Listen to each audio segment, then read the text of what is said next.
Max Kellerman says Errol Spence Terence Crawford fight is over-marinated. Fans have lost interest. What's good, everybody? It's your boy, Cardinal Red Sports. Let's talk about it. Alright, y'all. So, Max Kellerman recently had some interesting things to say about the Terence Bud Crawford versus Errol the Truth Spence Jr. fight. And I just wanted to give my deuce on what Max had to say. Alright, Max Kellerman basically said he feels like that this fight is over-marinated. And what does he mean by it's over-marinated? Line them up, all that, man. Big fish, the biggest. Fish fillet. Hey, man. Hey. Fish fillet. Smoking on Bud. 2 years ago, even last summer when they were discussing it, it was real close. But definitely 2 years ago, maybe even 3 years ago, this fight would have been spectacular, prime time. Everybody would have tuned in. But now that it's 2023, so much BS has gone on in the world. We've all been through something in the past 2 years. Money is scarce. You know, we've already had a bunch of super fights.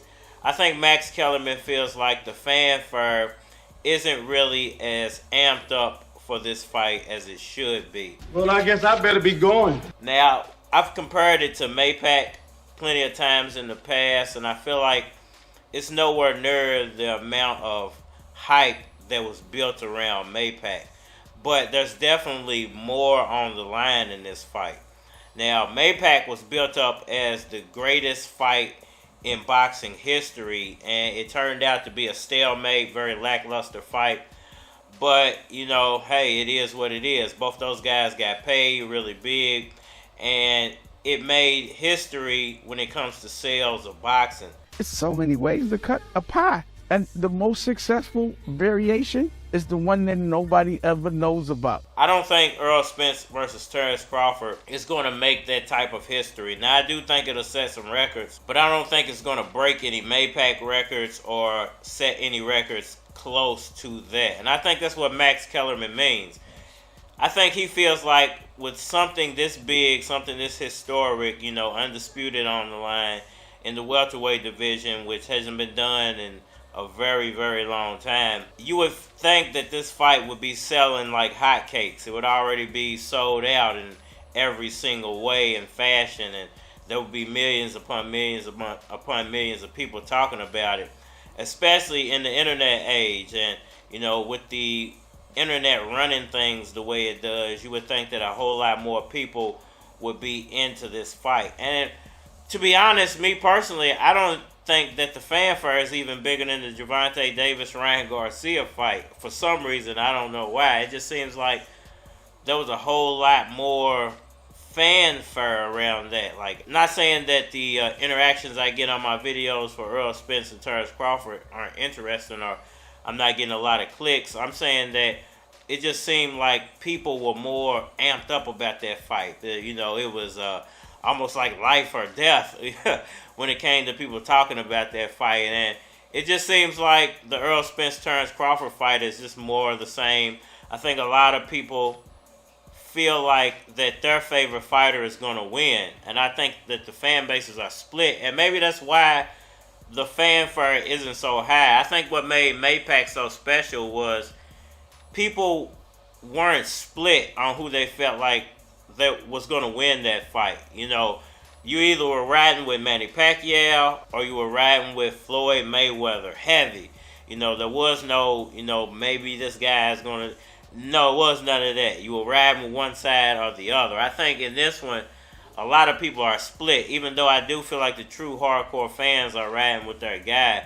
You know, the real Crawford fans are saying Crawford's going to win. The real Errol Spence fans are saying Spence is going to win. But it's those fans in the middle that are like, they like Errol Spence, but they feel like Bud has better boxing abilities, or they like Terence Crawford, but they feel like Errol Spence is the best welterweight and the strongest welterweight out there. So I feel like there's a lot of people split down the middle, and they don't really want to give a comment, on this fight, because if they're wrong, they might feel a certain way if they're wrong. A lot of people want to be right about everything. I don't have to be right about everything. I just want to give my opinion and share my opinion with other people that have opinions of their own. And when it comes to this fight, do I feel like it's over-marinated? I actually do feel like it's over-marinated. I felt like last year, if you go back to last year and the amount of fanfare that was surrounding this fight last summer, it was at an all-time high. Anything that you did, everybody got views off last summer not because of clickbait or anything, but because the people wanted information so bad that they were searching heavy on YouTube and other platforms to find whatever they could find to figure out if the fight was going to happen. And it showed in the numbers that people were getting last summer. I think now, people get numbers, but it's not like it was last summer.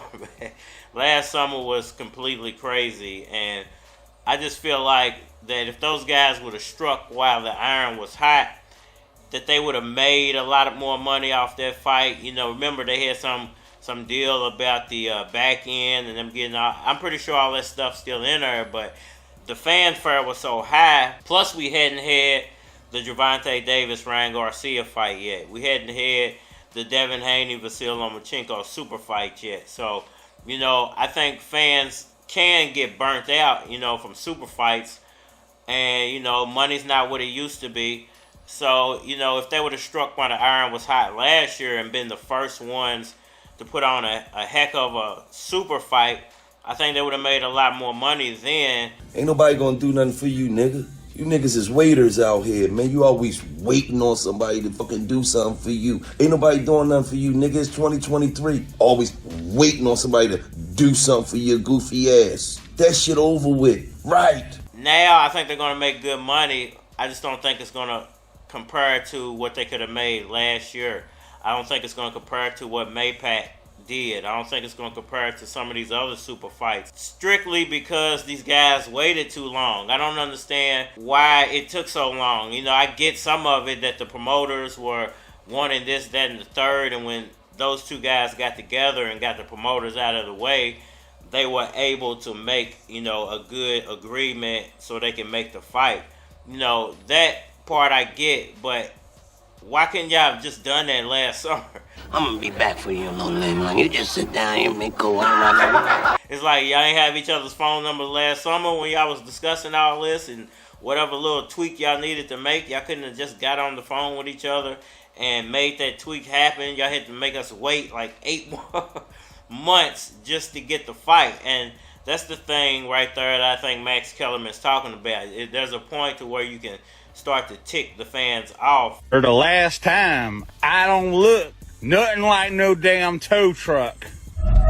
And it triggers something, something that turns them off from your fight, makes them not want to purchase your fight. They might watch it, but they might not want to purchase your fight because you made them wait so long. So you slighted them, they're going to slight you back by not actually purchasing the fight. Now, I hope that doesn't happen to these two guys, because if this fight doesn't do well, and I'm going to end it here, if this fight doesn't do well, it's going to be a stain for other super fights in the future, especially at welterweight.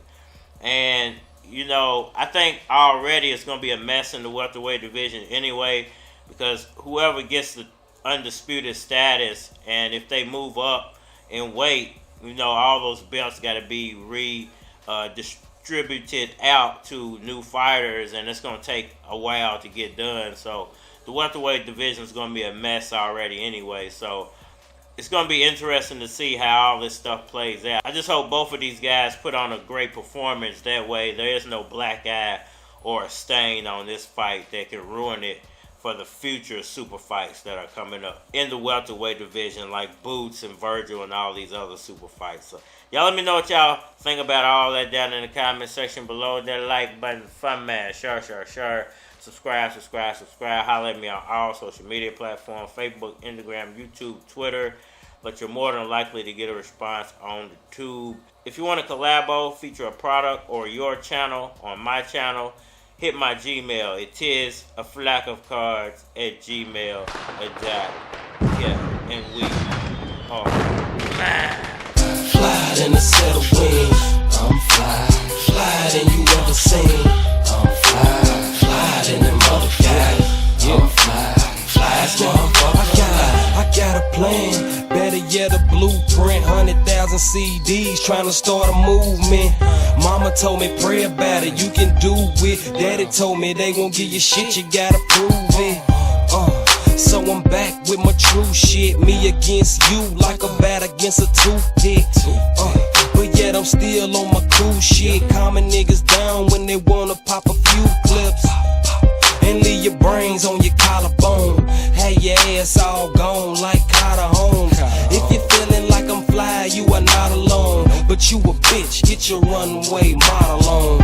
I'm fly. You ain't never heard a track this clean. You ain't never heard a flow this mean. You ain't never seen a nigga this high.